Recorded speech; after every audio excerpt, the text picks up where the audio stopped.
Este mensaje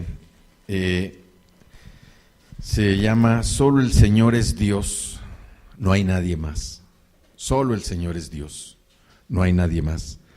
Y me llamó mucho la atención porque he estado repasando unas escrituras acerca del profeta Isaías. El nombre de Isaías, ustedes saben, es Dios salva. Y me llamó mucho la atención cómo el Señor siempre muestra su soberanía. Nosotros a veces no queremos, o no que no queramos, a veces no entendemos la dimensión, la soberanía del Señor. Nosotros sabemos que dentro de su palabra, dentro de la Escritura, nosotros encontramos grandes promesas para nuestra vida, grandes promesas para lo que va a acontecer en el futuro. Pero es también imperativo que nosotros confiemos en su palabra. Entonces, si no conocemos la palabra, no conocemos la Escritura, pues no vamos a tener un sólido, una ancla sólida para poder confiar en el Señor. Porque muchas veces también nosotros confiamos más en lo que nos dicen, confiamos más en lo que nos platican que sucedió, y a veces también nosotros estamos pensando que si alguien resolvió un problema de una manera, de la misma manera lo vamos a resolver nosotros. Y nosotros hemos sido llamados a vivir por fe. Pero la fe nosotros la tenemos que vivir de una manera personal. No podemos nosotros experimentar la fe a través de otra persona, porque lo que Dios hace con alguien es diferente a lo que hace con cada uno de nosotros. Dios a nadie nos toma por grupitos y nos dice: este grupito de la izquierda, a estos en 5 minutos se van a empezar a dormir. Luego estos acá ya se durmieron y estos acá van a tardar más. El Señor tiene cosas distintas para cada uno de nosotros y nosotros debemos comprender eso. Nosotros vivimos por fe y la fe es algo personal. Ahorita decíamos en la palabra de la semana que cuando nosotros oramos, nosotros le debemos pedir al Señor con una expectativa de que algo vamos a recibir. Algo, yo no sé qué, pero algo lo vamos a recibir. ¿Por qué? Porque el Señor es generoso y lo que vayamos a recibir nos los va a dar con generosidad. Obviamente, el Señor nos da lo que necesitamos y no nos da lo que queremos. Si lo que queremos empata con la voluntad del Señor, bueno, pues entonces vamos a recibir. Pero muchas veces lo que queremos no está con su voluntad, no está alineado con su voluntad, y entonces el Señor nos va a dar lo que necesitamos. También nosotros sabemos que Dios nos ha dado a Cristo. Él nos ha dado a Cristo, y nosotros, por el hecho de haber recibido a Jesucristo en nuestro corazón, nosotros entramos a una nueva dimensión. Entramos a una nueva figura. Entramos a algo diferente en donde podemos entender y disfrutar las bendiciones y los beneficios que Dios tiene para nosotros. Por eso tenemos que seguir creyendo. Ya creímos en la salvación de nuestras propias almas. Debemos seguir creyendo en sus promesas. ¿Por qué? Porque las promesas se van cumpliendo en su vida y en la vida de cada uno de nosotros, en la vida diaria. La provisión que el Señor nos dio a través de Jesucristo fue la provisión más maravillosa que alguien pudo recibir. ¿Por qué? Porque es la salvación de nuestras almas. La salvación y el entendimiento de que hay una vida después de esta vida. De que hay una vida en donde nosotros tenemos todas las posibilidades, tenemos toda la oportunidad para disfrutar al lado del Señor. Entonces, vemos cómo esta provisión que Dios nos ha dado, también nosotros la podemos ver en las Escrituras, en lo que pasó con el pueblo de Israel. El pueblo de Israel vivió, vamos a decir, altibajos tan paradójicos, precisamente por la forma en que ellos eran. De ser una nación santa, bendita, en donde Dios le dio la promesa a Abraham, todo lo que viene sucediendo con sus hijos, con su hijo Isaac, luego, Ismael también, luego lo que viene sucediendo con los hijos de Isaac, con Jacob, Israel, y todo lo que viene sucediendo a través de cada uno de ellos, hasta que llega a tomar una posición importante en el pueblo de Egipto. Nosotros ahí podemos ver la soberanía del Señor, en que no todo es como uno humanamente lo está pensando. Dios a veces nos sorprende, y quiero decir que generalmente nos sorprende, porque nosotros no podemos alcanzar sus caminos. Es más, nosotros muchas veces estamos cuestionando los caminos de parte del Señor. A mí me ha pasado, yo a veces he dicho, bueno, ¿por qué estoy aquí? ¿O por qué estoy pasando esto? ¿Por qué tuve que nacer? En mis peores momentos, los peores momentos de mi vida, yo decía, ¿por qué nací? ¿Por qué tengo que tener esta vida? Yo no conocía al Señor, pero yo cuestionaba de alguna manera mi posición en ese momento, sin reconocer que Dios en su soberanía tenía un plan, tenía un camino que yo no conocía. Y Él, a través de diferentes eventos que sucedieron en mi vida, me fue llevando hasta el momento en donde tuve mi encuentro personal con Él. Pero aún así, uno cuestiona siempre lo que el Señor está haciendo. Pareciera difícil que estuviéramos satisfechos o contentos, a pesar de lo que dice la Escritura, con lo que el Señor nos está dando. Y sabemos que la palabra de Dios, la Escritura, proclama todas estas cosas, las promesas que hay para nuestra vida. Y lo más importante, dice el Señor que la obra que Él inicia en la vida de cada uno de nosotros, Él la va a cumplir. Ahí tenemos una promesa maravillosa, grandiosa, ganada ya, porque la obra que Él inició en nosotros, Él la va a cumplir. Y también sucede que cuando nos olvidamos de esa grandeza del Señor y miramos las circunstancias que nos rodean, generalmente viene un espíritu de temor, un espíritu de miedo. ¿Y por qué? Porque esto es necedad, es una necedad de parte nuestra. La Escritura dice que nosotros no debemos tener miedo. El Señor se lo dijo a Josué, nos lo dijo a nosotros, lo repite en Hebreos, que Él va a estar siempre a nuestro lado, que no nos va a dejar, que no nos va a abandonar. Pero nosotros a veces, por estar mirando las circunstancias que nos rodean, en lugar de estar pensando, de estar viendo, clamando a la grandeza del Señor, nosotros nos llenamos de temor, de miedo. Algo no va a salir bien, algo nos va a suceder. Y esto lo único que hace es que muestre nuestro carácter necio, nuestro carácter tonto delante del Señor. ¿Por qué? Porque su palabra es tan poderosa, pero nosotros debemos estar totalmente abiertos para recibir esa palabra.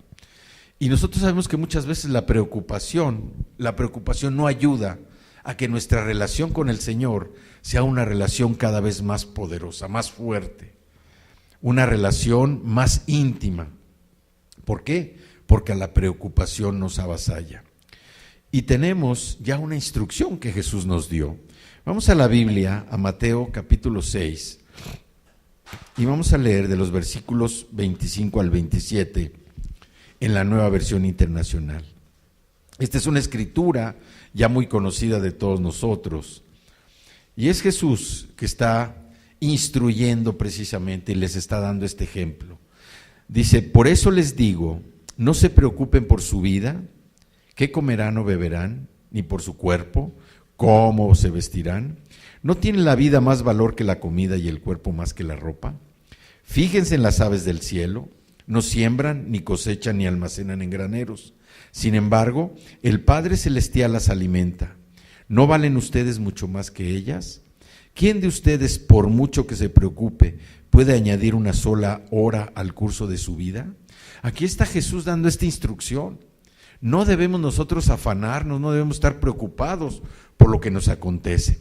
El Señor lo que quiere es que nosotros dependamos de Él, y que cada vez que estemos enfrentando una situación que parezca complicada a nuestros ojos, nosotros estemos confiando en Él. Que nuestra dependencia sea exclusivamente del Señor, porque esto alimenta nuestra fe. Esto nos hace que nosotros podamos estar agarrados de esa ancla que no nos va a sacudir, venga lo que venga, el temporal que venga no nos va a sacudir, y nosotros vamos a estar firmes, vamos a estar sostenidos, parados, y vamos a estar con una gratitud y una expectativa de lo que Dios va a hacer en nuestra vida. A veces no es fácil vivir de esta manera. ¿Por qué? Porque cada uno de nosotros hemos pasado situaciones tan diferentes, tan diversas, cosas tan dolorosas, tan tristes, cosas que nos han lastimado, que han dejado heridas en nuestro corazón, que si no fuera porque conocimos a Cristo, hoy estaríamos sumergidos, pues a lo mejor en la depresión, a lo mejor en las drogas, en el alcohol, en la infidelidad, en la mentira, en el robo, en tantas y tantas cosas. Y ahí es donde uno agradece el haber tenido la oportunidad de conocer a Cristo. Nosotros, a través de todo este proceso de reconocer a Jesucristo como nuestro Señor y Salvador, entramos en un proceso de reconstrucción, en un proceso de restauración. Y vamos a ver cómo la soberanía de Dios se manifiesta, y se manifestó el ejemplo que tenemos a través de lo que sucedió con el pueblo de Israel. Les decía, uno a veces, pues es muy fácil leer la Escritura, darse cuenta de lo que sucedió con José, por ejemplo, el hijo de Jacob, que los hermanos lo vendieron y que fue a parar a Egipto. Y uno podría decir, bueno, este muchacho que era el consentido del papá, que soñaba y que les decía cómo los hermanos le tenían tanta envidia, cómo fue que lo vendieron. Pero la soberanía del Señor nos muestra el propósito que había en ese plan. Tuvo que llegar él en esas condiciones a Egipto, ¿para qué? Para poder rescatar después a su familia. Y ahí es donde inicia la grandeza del pueblo de Israel. Entonces, vamos a ver ahorita en el libro de Isaías, vamos a leer del capítulo 45, los versículos del 1 al 8. Yo voy a leer la Nueva Versión Internacional. Dice Isaías 45 del 1 al 8. Así dice el Señor a Ciro. Hay que ver, hay que fijarnos bien en esta escritura para que nosotros podamos entender la soberanía del Señor. Ciro era un rey persa que Dios estuvo preparando.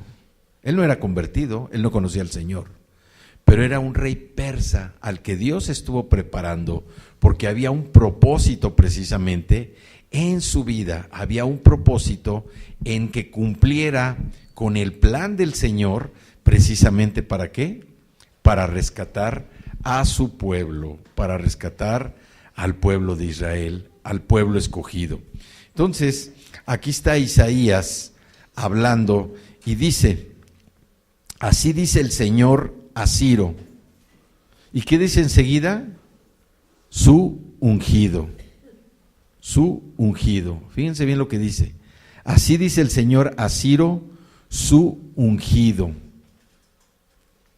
a quien tomó de la mano derecha para someter a su dominio las naciones y despojar de su armadura a los reyes, para abrir a su paso las puertas y dejar abiertas las entradas. Marcharé al frente de ti y allanaré las montañas, haré pedazos las puertas de bronce y cortaré los cerrojos de hierro. Te daré los tesoros de las tinieblas y las riquezas guardadas en lugares secretos, para que sepas que yo soy el Señor, el Dios de Israel, que te llama por tu nombre. Por causa de Jacob, mi siervo, de Israel, mi escogido, te llamo por tu nombre y te confiero un título de honor, aunque tú no me conoces. Fíjense aquí la soberanía del parte del Señor. Ciro no conocía a Dios, no lo conocía. Y Dios lo que está hablando precisamente de este hombre. Yo soy el Señor y no hay otro. Fuera de mí no hay ningún Dios, aunque tú no me conoces, te fortaleceré. Para que sepan de oriente a occidente que no hay ningún otro fuera de mí. Yo soy el Señor y no hay ningún otro. Yo formo la luz y creo las tinieblas. Traigo bienestar y creo calamidad. Yo, el Señor, hago todas estas cosas. Destilen cielos desde lo alto, nubes hagan llover justicia, que se abra la tierra de par en par, que brote la salvación, que crezca con ella la justicia. Yo, el Señor, lo he creado. Porque el Señor ungió a Ciro, el Señor preparó el camino para que este rey persa conquistara Babilonia. Nosotros, si vemos un poquito más atrás, vamos a darnos cuenta que Babilonia había tomado cautivo a Jerusalén. A las 2 tribus de Judá las había llevado cautivas. Es la historia donde nosotros podemos recordar al rey Nabucodonosor, cuando se llevaron a Daniel, a sus 3 amigos, Ananías, Misael y Azarías, que se los llevaron con todo el pueblo de Israel, que le escogieron a los más guapos, a los más preparados, para que ellos a su vez pudieran enseñar, aprender las costumbres babilónicas y después pudieran enseñarlos.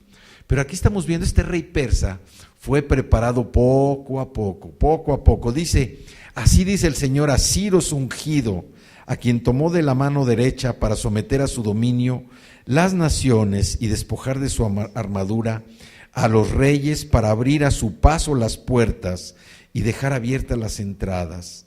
Marcharé al frente de ti y allanaré las montañas. Haré pedazos las puertas de bronce y cortaré los cerrojos de hierro. Hay que recordar que en esa época todos los muros, como el que ahora se quiere construir, todos los muros de esas grandes ciudades eran muros que tenían cerrojos de hierro.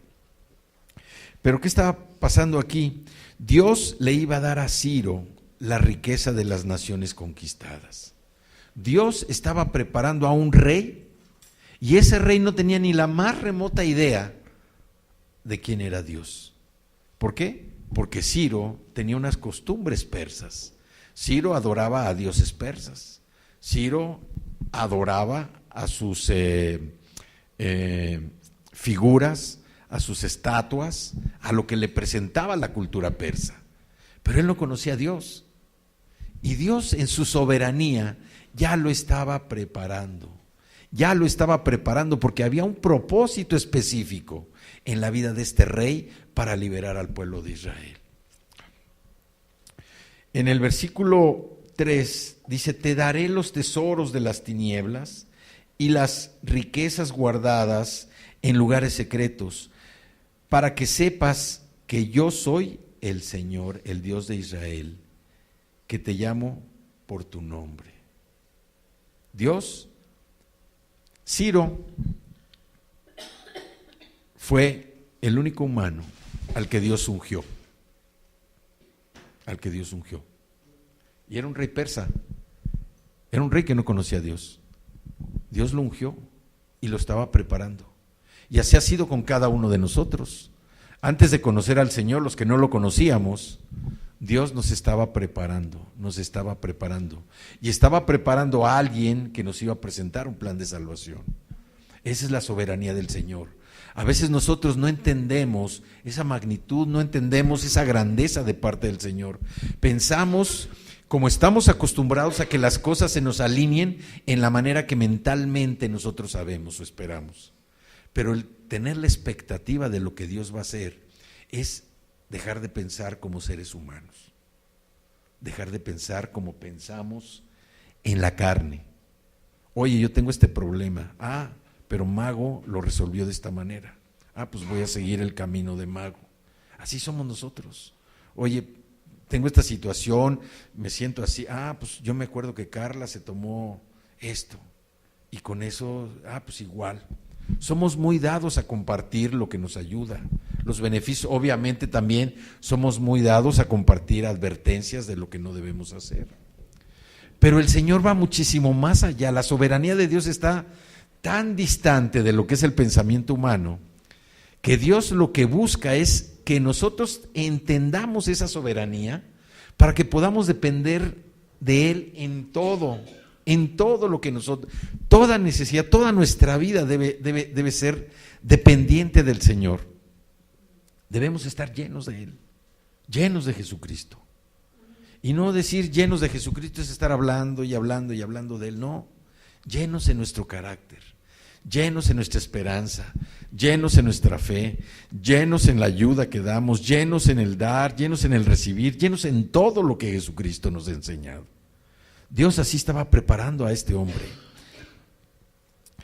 Dice, pero Dios bendeciría a Ciro por causa de Israel, de su siervo y de su pueblo escogido. El versículo 4 dice, por causa de Jacob mi siervo, de Israel mi escogido, te llamo por tu nombre. Saúl, diga cada uno su nombre, te llamo por tu nombre. No digan el mío, digan el suyo. Gracias que dicen el mío, pero cada uno diga su nombre. Digan, te llamo por tu nombre, Saúl, y te confiero un título de honor, aunque tú no me conoces. Fíjense nada más, Dios nos llama por nuestro nombre. Para Dios no somos como los del boletito en el súper, ¿no? Que llegas allá a salchichonería, pides tu ticket de a ver el 4 o el 5, o que vas acá al, ¿cómo se llama? El de Office Depot, por tus copias y que sacas tu ticket. No, el Señor nos llama por nuestro nombre. Y lo que dice, y te confiero un título de honor, aunque tú no me conoces. Por esta sola razón, a Ciro se le daría un nombre especial y también un título de honor. Y solamente el Dios soberano es el único que lo podía hacer. Nadie más. El ejército persa tenía una habilidad para manejar los arcos y las flechas. Eran muy hábiles sus arqueros. Pero Dios le estaba dando un título, de honor diferente y lo estaba llamando por su nombre. Entonces la soberanía de Dios a veces para nosotros es pues inalcanzable, no la podemos dimensionar, pero tenemos que creer que esa soberanía que Dios tiene es lo suficientemente poderosa que determina la manera en que vivimos. Cuando nosotros podemos lograr depender del Señor al 100%, no nada más en lo que parece. Hay veces en que a nosotros o dependemos del Señor en las cosas muy pequeñas y las cosas grandes las queremos resolver nosotros, o a veces queremos depender del Señor de las cosas grandes y las cosas pequeñas nosotros resolverlas. Pero Dios quiere que dependamos en todo de Él. Ahora, esto no quiere decir que seamos irresponsables. Esto quiere decir que dimensionemos la grandeza de nuestro Dios, que hagamos lo que tenemos que hacer, pero siempre con una actitud expectante, una actitud de espera. ¿Por qué? Porque la clave está en la generosidad del Señor. ¿Sí? Entonces, Dios empoderó a Ciro, Dios lo facultó. ¿Por qué? Porque a través de Ciro todos los pueblos iban a reconocer a Dios. Todos los pueblos. El objetivo principal por el que Dios estaba empoderando, estaba facultando a Ciro, era para que liberara al pueblo de Israel, para que lo liberara de los babilonios. Los babilonios en esa época eran la potencia mundial. Tenía que levantarse otro reino, que era el de este hombre, el de Ciro, un rey persa, para que aplastara a los babilonios y pudiera liberar una vez más al pueblo de Israel. Y aquí lo que nos dice en el versículos 5 al 7 dice, yo soy el Señor y no hay otro. Y se lo vuelve a repetir. Ciro no lo conocía, pero hagan de cuenta que yo cuando estuve leyendo, estudiando esto, el Señor me estaba recordando, yo soy el Señor y no hay otro. Yo soy el Señor y no hay otro. Fuera de mí no hay ningún Dios. Fuera de mí no hay ningún Dios. Aunque tú no me conoces, te fortaleceré. Y la prueba está, al menos en los que yo conozco, en mi caso, mientras yo no conocía al Señor, el Señor me estuvo fortaleciendo. Cada situación, cada evento que pasó en mi vida personal, después iba a tener una repercusión, una experiencia, un aprendizaje, algo que me iba a hacer recordar de dónde me había sacado el Señor, por qué había pasado yo esos momentos. Ahora sí, como dice la Escritura en Romanos 8:28, todo ayuda bien a los que aman al Señor, todo ayuda. Entonces, llega un momento en donde uno se da cuenta por qué pasa uno tantas cosas. Era necesario pasar por eso, porque la soberanía del Señor nos estaba fortaleciendo. Dice, para que sepan de oriente a occidente que no hay ningún otro fuera de mí. Nuevamente le está diciendo. Le está dando tantas cosas Tantas cosas le estaba dando el Señor a Ciro, que quería que Ciro doblara su rodilla delante de él, que reconociera el poder y la soberanía de Dios. ¿Cuántas veces nosotros hemos recibido algo que estábamos esperando o algo que nos llena tanto, que nos empezamos así como, qué padre, ya lo obtuve, ya lo tengo, y el Señor se empieza como a relegar? ¿Sí? Así somos. A veces estamos esperando las cosas durante tanto tiempo, que cuando nos llegan, llega un momento así como de locura, ya lo tuve. Pasa ese momento, como que nos distanciamos un poco del Señor y luego otra vez volvemos a la rutina. Ahora lo que sigue. Aquí el Señor estaba fortaleciendo a este hombre. Le dice, te daré los tesoros de las tinieblas y las riquezas guardadas en lugares secretos, para que sepas que yo soy el Señor, el Dios de Israel. Para que sepas que yo soy el Dios. Nosotros esto lo debemos tener presente. Dice, yo soy el Señor y no hay otro. Fuera de mí no hay ningún Dios. Aunque tú no me conoces, te fortaleceré. Para que sepan de oriente a occidente que no hay ningún otro fuera de mí. Yo soy el Señor y no hay ningún otro. Yo formo la luz y creo las tinieblas. Traigo bienestar y creo calamidad. Yo, el Señor, hago todas estas cosas. La bendición del Señor, la bendición de Dios, anticipa la bendición que sí va a venir en el futuro. Pero también aquí dice que traigo bienestar y creo calamidad. La palabra mal en hebreo es ra, y esto significa también calamidad. Nosotros, no se refiere a que el Señor propiamente traiga la calamidad a nuestras vidas, sino que Él permite que pasen cosas precisamente dentro de su soberanía. A veces nosotros pensamos que el Señor es el que nos está atacando, pero el Señor no nos ataca, al contrario, el Señor quiere que estemos fortalecidos, principalmente en su espíritu, para poder enfrentar las situaciones que vivimos en todos los días. Porque hay veces que aunque nos levantemos muy bien, muy contentos, oremos en la mañana, puede haber algo en el transcurso del día que nos frene, ¿sí? Y que nos haga recapacitar si verdaderamente estamos siendo protegidos por el Señor o no.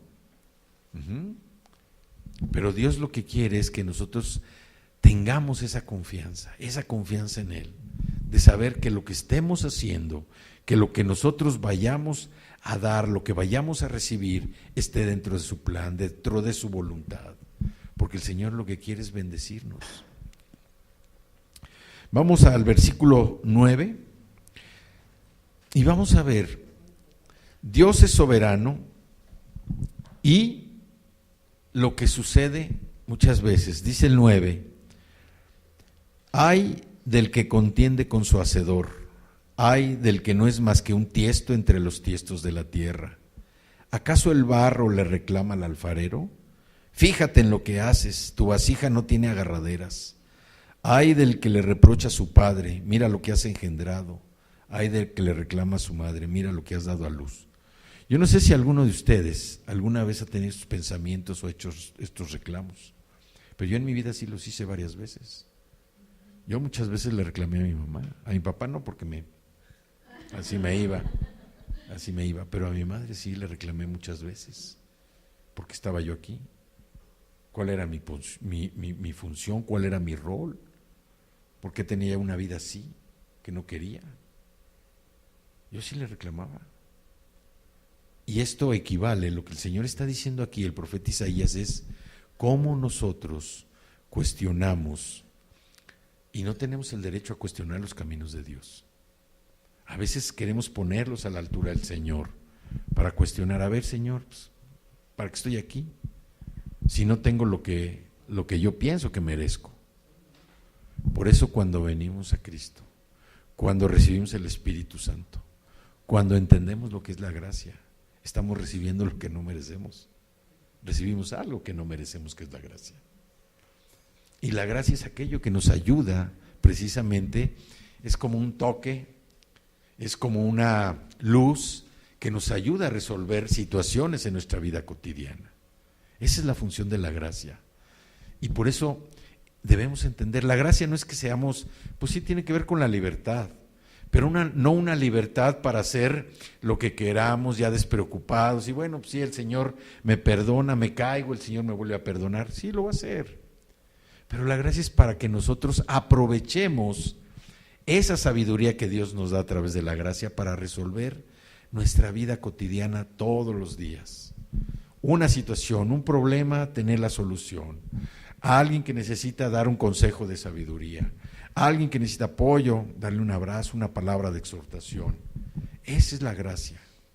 No es, pues ya como Dios me perdonó y como me perdona ya sabe que voy a seguir pecando. Cada vez que me caiga, pues el Señor me perdona.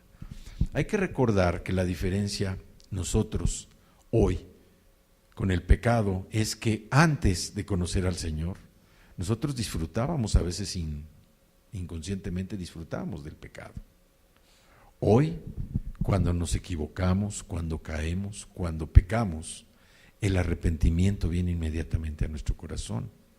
Porque como decía Pablo, hago lo que no quiero hacer, pero todavía tenemos una naturaleza pecaminosa que a veces provoca que nosotros caigamos. Nuestra actitud respecto al pecado es diferente ahora, ya no es como era antes. Hoy, pues nos sentimos mal, nos equivocamos, pecamos, nos sentimos mal. Antes no, pecábamos y hay que seguir otra vez, y no, salpícate y vuélvete a salpicar. Hoy ya no. Hoy nuestra condición y la transformación que Dios está haciendo en nuestros corazones a través de Jesucristo, a través del Espíritu Santo, nos llevan a que estemos conscientes y que podamos nosotros advertir los problemas que se vienen cuando nosotros sabemos que estamos en debilidad de algunas cosas. Es diferente nuestra actitud hoy al pecado. Cristo ha hecho eso en nuestra vida, Cristo ha hecho eso en nuestros corazones. Y aquí lo que estamos viendo es cómo cuestionamos a veces los caminos del Señor. No tenemos ningún derecho a cuestionar. ¿Por qué? Porque Él nos ama tanto que lo que Él busca es que nosotros estemos en esa libertad. De lo que estemos pasando, lo que estemos viviendo, el Señor está permitiendo para nuestra enseñanza. Es algo que nos va a ayudar más adelante. Es algo que nos va a fortalecer, es algo que nos va a dar carácter. Los rasgos del carácter del Señor los estamos conociendo a través de su palabra y eso nos está haciendo personas distintas, conductas distintas. Yo ya no hablo como hablaba antes, ya no pienso como pensaba antes, mi conducta es diferente a mi conducta de antes.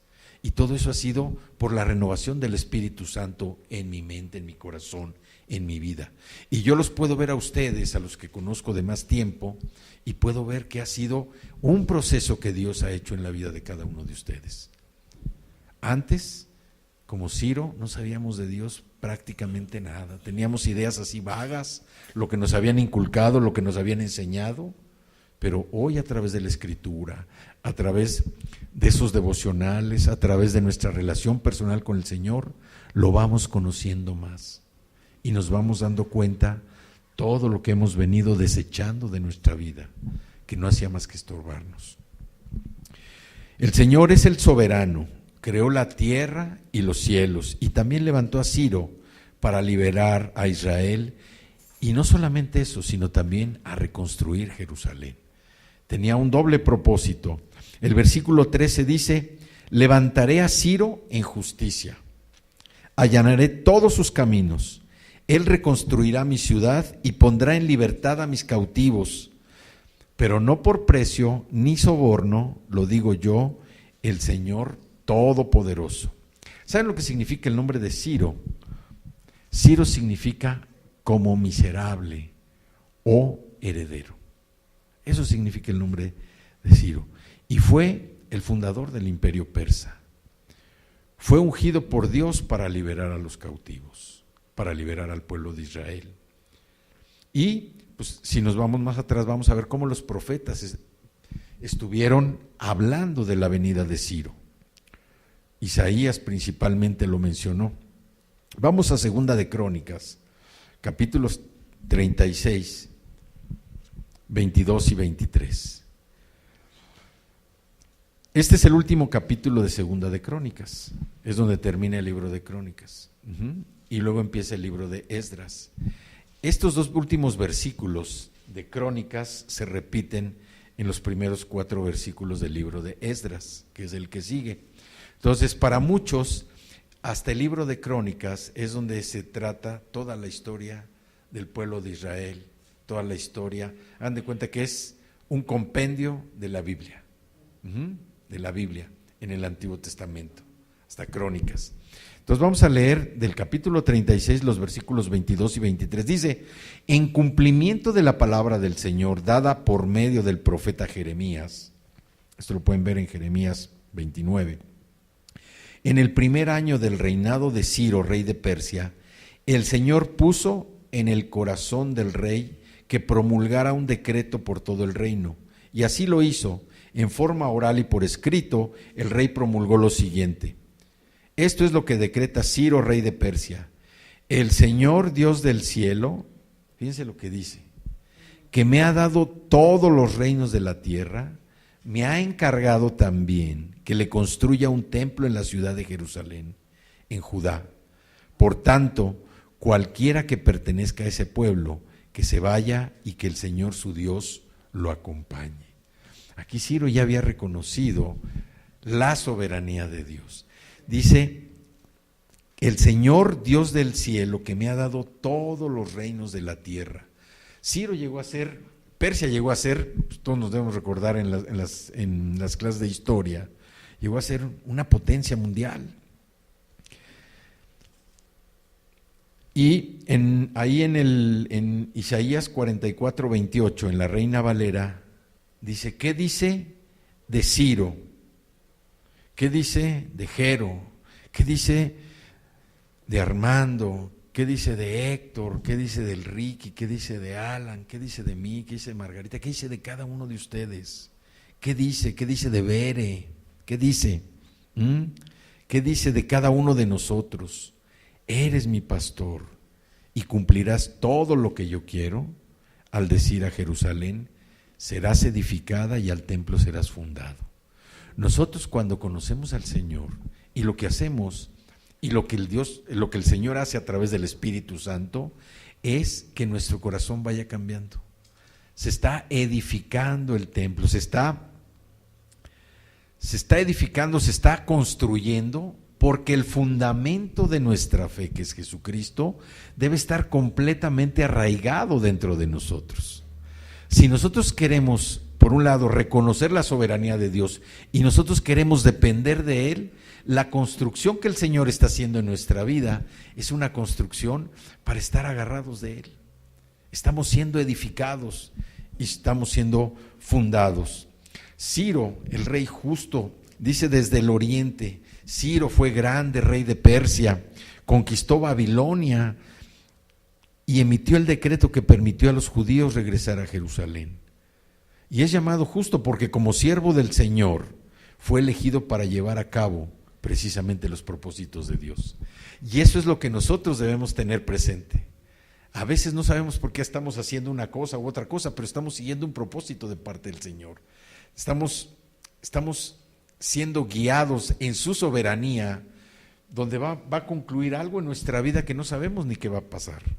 Lo que sucedió con José, por ejemplo, que Dios lo permitió que los hermanos lo vendieran, que llegara a Egipto, porque había un plan de parte del Señor para él. Y así es con cada uno de nosotros. No sabemos dentro de la soberanía del Señor. Vamos a los versículos 14 al 17. 45, 14 al 17. Dice: así dice el Señor: los productos de Egipto y la mercancía de Cus pasarán a ser de tu propiedad.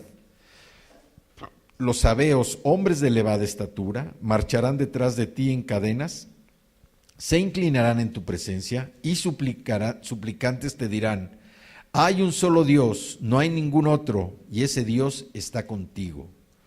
Tú, Dios y Salvador de Israel, eres un Dios que se oculta.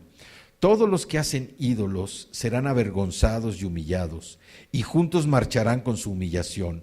Pero Israel será salvada por el Señor con salvación eterna, y nunca más volverá a ser avergonzada ni humillada. Solo con el Señor están la justicia y el poder. Aquí Isaías vuelve a mirar hacia el futuro y se da cuenta que en el milenio las naciones gentiles estarán sujetas a Israel, que iban a traer sus riquezas a Israel, y en ese día reconocerán al Señor como el Dios verdadero. Este versículo 14 dice: así dice el Señor, los productos y la mercancía de Egipto, de Cus, pasarán a ser de tu propiedad. Nos está hablando, por un lado, de todo lo que es natural, todo lo que vemos, lo que ven nuestros ojos, de los sabeos, hombres de elevada estatura, marcharán detrás de ti en cadenas, todos aquellos problemas o situaciones que en un momento de nuestra vida nos estuvieron persiguiendo, todos esos malos hábitos, esos vicios que nos estuvieron persiguiendo, nos van a tener que frenarse. ¿Por qué? Porque se van a inclinar en la presencia del Señor. Hay un solo Dios, no hay ningún otro, y ese Dios está con cada uno de nosotros. El Señor está con cada uno de nosotros, un solo Dios. Cuando nosotros no tenemos, o nos vamos más bien despojando de todos esos ídolos que teníamos, los hijos llegan a convertirse en ídolos. Y es difícil llegar a reconocer que son nuestros ídolos. Es difícil. Estamos tan acostumbrados, a veces pensamos que el abrazo, que el apapacho, que el beso, vale más una palabra firme, una palabra de sabiduría que pudiera parecer dura para un hijo, que un apapacho, un beso, o sobre todo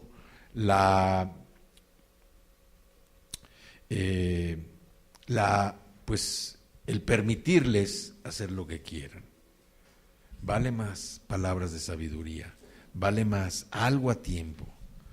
Nosotros llegamos a tener ídolos con los hijos, llegamos a tener ídolos a veces con las posesiones, llegamos a tener ídolos en diferentes partes de nuestra vida.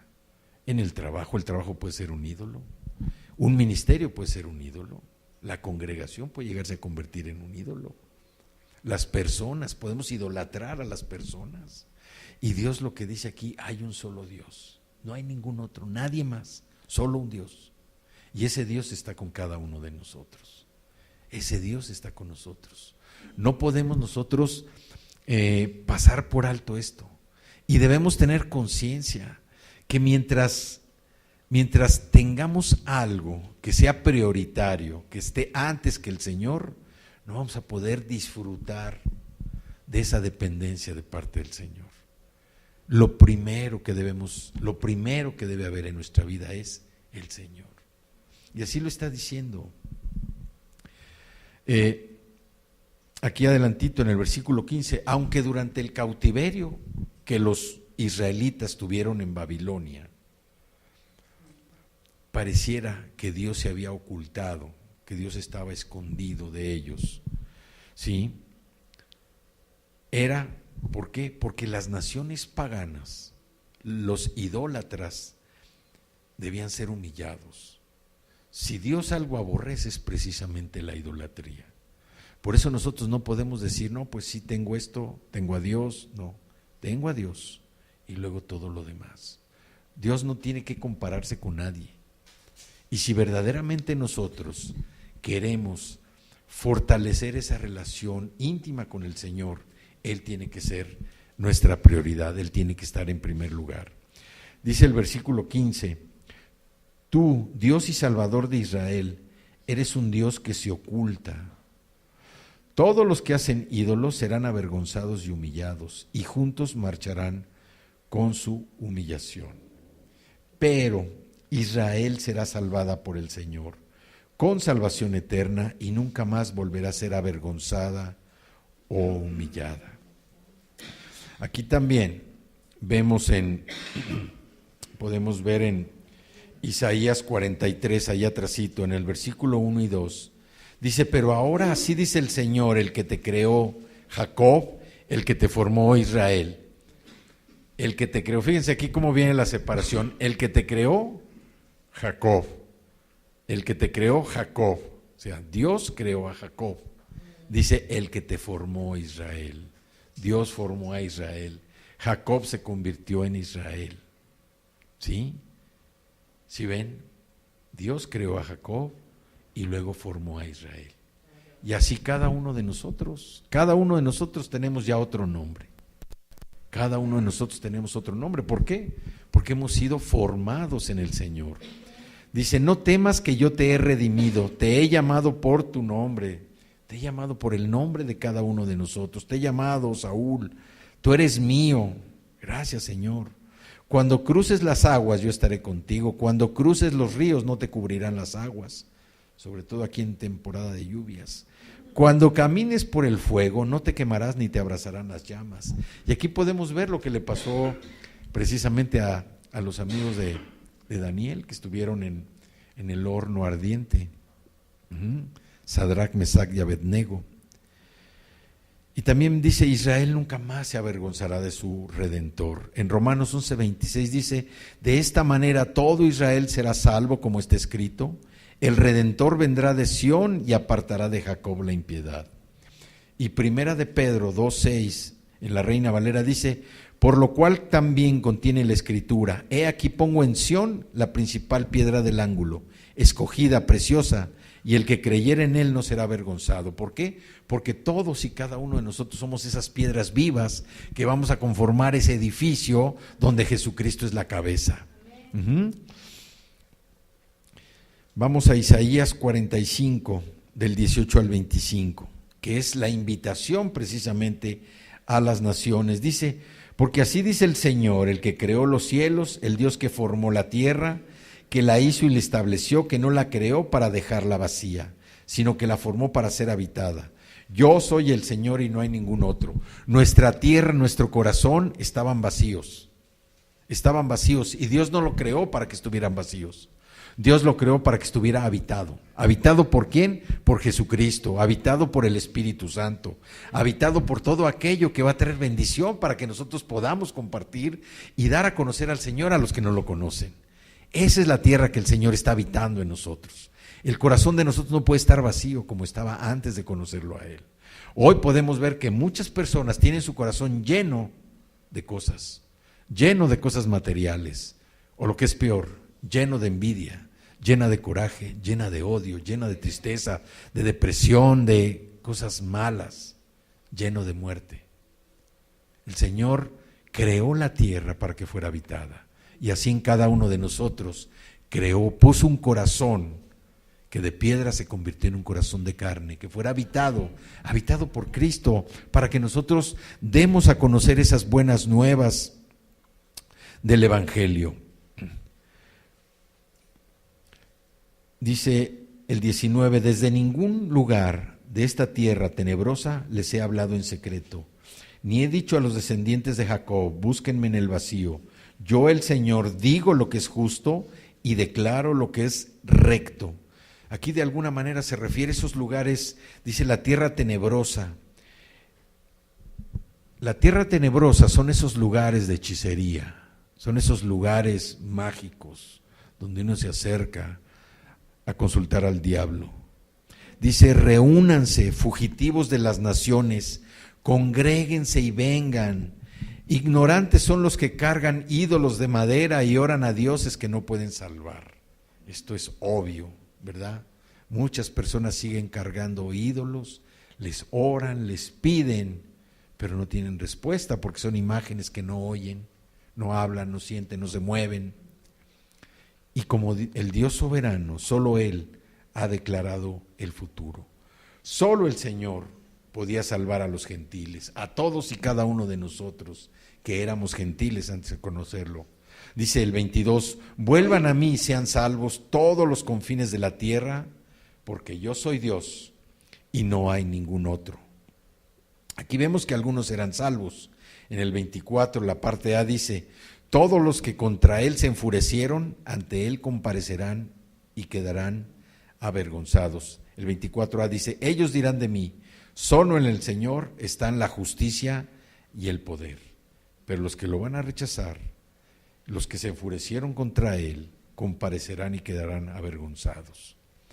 Y no obstante, en ese día futuro, en que Jesucristo establezca su reinado del milenio, dice el 23, he jurado por mí mismo, con integridad he pronunciado una palabra irrevocable, ante mí se doblará toda rodilla y por mí jurará toda lengua.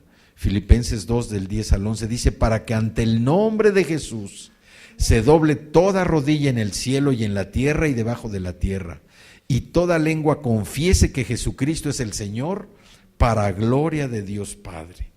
Aquí vemos cómo todo este capítulo 45 de Isaías nos habla de la importancia que tiene la soberanía, reconocer la soberanía de Dios. Solo Dios es soberano, solo hay un Dios, no hay ningún otro Dios, y eso nosotros lo debemos tener muy claro. Solo Jesucristo es el que mora en nuestro corazón, es al que recibimos. El que no ha recibido a Cristo no tiene la salvación, por muy buenas obras que haga, por una vida ejemplar que tenga, no se va a salvar. Quien salva es Jesucristo por medio de la fe. Y nosotros debemos entender eso, la soberanía de parte del Señor. Nosotros servimos a un Dios poderoso, a un Dios omnipotente, y en la medida en que nosotros aprendamos a depender de Él, en esa medida vamos a caminar, vamos a dar pasos más firmes de nuestra fe en nuestra vida. Pero debemos quitar de nuestro corazón todo aquello que nos ha estorbado durante tanto tiempo. Debemos quitar esos ídolos, idolitos, idolotes, todas esas cosas que a veces estorban para que podamos depender completamente del Señor. Para terminar, todo este proyecto, todo este proceso que vemos en la función que hizo este rey de Persia, Ciro, el único hombre, el único rey ungido por Dios. En toda la Biblia pueden buscar, no hay nadie más ungido por Dios. Un rey que no lo conocía, como nosotros, que no lo conocíamos, pero que había un propósito dentro de la soberanía del Señor, que era salvar al pueblo de Israel. Y dejar encaminado el proyecto, porque no solamente era liberar al pueblo, era reconstruir el templo, era reconstruir la ciudad de Jerusalén. Y en Esdras 6:4 dice, 3 hileras de piedras grandes y una de madera. Y luego esta parte es de las que más me gustan. Todos los gastos serán sufragados por el tesoro real, el tesoro del rey. ¿Qué pasó aquí? Nabucodonosor destruyó y quemó Jerusalén en el año 586 a.C. y llevó cautivo al pueblo hebreo a Babilonia. Y en el año 539, o sea, casi 50 años después, Ciro, el rey del imperio medo-persa, conquistó Babilonia y emitió este decreto que permitía a los judíos regresar a su tierra, pero no solamente regresar a su tierra, sino regresar a reconstruir el templo, a reconstruir la ciudad de Jerusalén, a reconstruir nuestra vida. Y lo más importante, financió ese proyecto. Y eso es lo que Dios quiere mostrarnos el día de hoy. Dios quiere financiar nuestros proyectos de vida. Dios quiere que nuestro corazón sea restaurado, que las heridas que había en nuestro corazón sean sanadas, que nosotros podamos ver a Dios como ese Dios soberano, como ese Padre responsable que cada día está al cuidado de sus hijos, que somos nosotros, que todo lo que Él hace es precisamente con un propósito en nuestra vida, que nada de lo que enfrentemos está fuera de la voluntad de parte del Señor, que nos vayamos despojando de todas esas cosas que en el pasado o que quieran jalarnos nuevamente hacia atrás, cosas que ya habíamos dejado y que nuevamente están merodeando alrededor nuestro. Depender del Señor, reconocer su soberanía, reconocer su vida. Y como veíamos ahí en el 22, dice, vuelvan a mí y sean salvos. Volvamos al Señor, todos los confines de la tierra, porque yo soy Dios y no hay ningún otro. No hay nadie más que pueda salvarnos, no hay nadie más que pueda hacer algo por nuestra vida, nadie, ni las personas, nadie, solamente Dios, el Dios soberano, el Dios soberano, el Señor es Dios, no hay nadie más. Nosotros tenemos que volver hacia Él. Es una declaración exclusiva. No hay permiso para que nosotros permitamos la entrada de otros dioses o de otras formas de salvación. Jesucristo es el único medio para estar salvos. Jesucristo es el único que puede llevarnos a nosotros a una vida distinta, como lo ha venido haciendo hasta ahora. Pero nosotros tenemos que ser más proactivos en tratar de conocer más a nuestro Dios, en tratar de conocer más al Señor. Porque así como el Señor levantó a Ciro, un rey desconocido, un rey que no lo conocía, para conquistar a los babilonios y liberar a los israelitas cautivos, permitiéndoles regresar a su tierra, ¿sí? Así el Señor en cada uno de nosotros nos ha ungido. Quiere también que nosotros participemos de su plan, quiere que participemos en ese proyecto de vida para cada uno de nosotros. Ciro es la prefigura de Jesucristo, el verdadero ungido, el Hijo de Dios. Nada más que Ciro vino a liberar al pueblo de Israel. Jesucristo, el ungido, vino a liberar a la humanidad. Esa es la diferencia. Un hombre que vino a salvarnos a todos.